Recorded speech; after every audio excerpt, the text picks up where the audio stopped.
in P3. This is an endurance battle in many ways, if you can have endurance in a sprint race. But it's just making sure you don't make mistakes, because mistakes can cost you 2-3 places. As Maklada is finding out, she is under pressure from Irfan Ardiancia. Yesterday's victory for Maklada seems a long way away today. It certainly does, and she's, well, as we know, she's a rider that's full of fight. So is Irfan. These two are probably the feistiest riders in this category. Battling out for lucky 8th position in China. Maklada, bike 44, she comes through. And Fairozi has a look on the inside of Hergen, nothing happening there. Cao Vietnam still being able to maintain his P5 at the moment, though Reza Danica is tracking his every move just at the moment.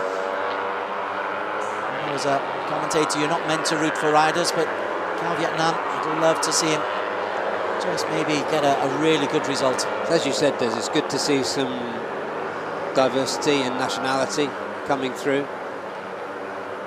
India will be coming soon. Their best rider so far is Kavin, who's fighting for P11 with Warwick.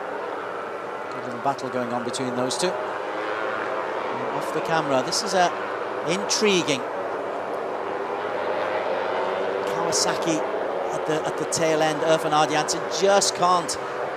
He and Maklada just can't get there as we keep looking at this battle for P3, where Cao Vietnam, right on cue, goes through into P3 ahead of Hergen Atna. And the Vietnamese, bike 65. Yeah, Hergen Atna we were talking about at the start of this weekend as the form rider in this category, off the back of 3 wins, being taken by the Vietnamese, or at least being challenged. See, there's some edge between these two, Maklada and Irfan. Chakrapat goes through, bike 20, he's in P2, a long way clear. But he's 5 seconds adrift of the leader. They themselves are 6 seconds here, so there's Chakrapat, and 6 seconds behind him. Fairozi is the new P3 on the Yamaha. And the Vietnamese Honda of Cao Vietnam in 4, Hergen Atna 5, Tanat wants to join the party. Reza Danica wants to have a little sniff on the inside. And he forces the Yamaha out wide.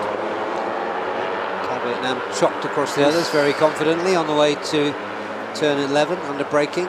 There will be a warning there, I think, for respecting the track limits, going onto the green lines for the Yamaha, even though he was pushed out. Those green lines, that green that you can see on the marking, that's your track limits line. Violate those and you risk incurring the wrath of the stewards. Lonely into the final lap for Chakrapat, but it's been a really good ride from him. Again, Fairozi forced to just take evasive action. There is Chakrapat. And this is the battle for P3, and look at that. Reza Danica and Hergen Atna decide that once it gets down to the business end, Astra Honda have been the team of the season, utterly.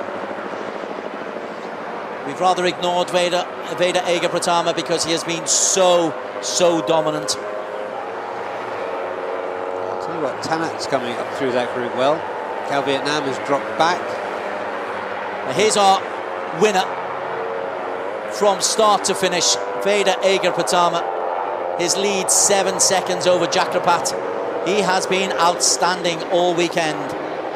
This is the battle for P3, which is forever changing. We can't ignore the winner. Chakrapat goes through, Hergen and Reza Danica looking to make it a 1-2-4 for Astra Honda Racing. 1 and 2 in the championship, these two, so this is a really interesting contest. But your winner for his 2nd win of the season, Veda Ega Pratama, and it'll be 7, 8, 9 seconds ahead.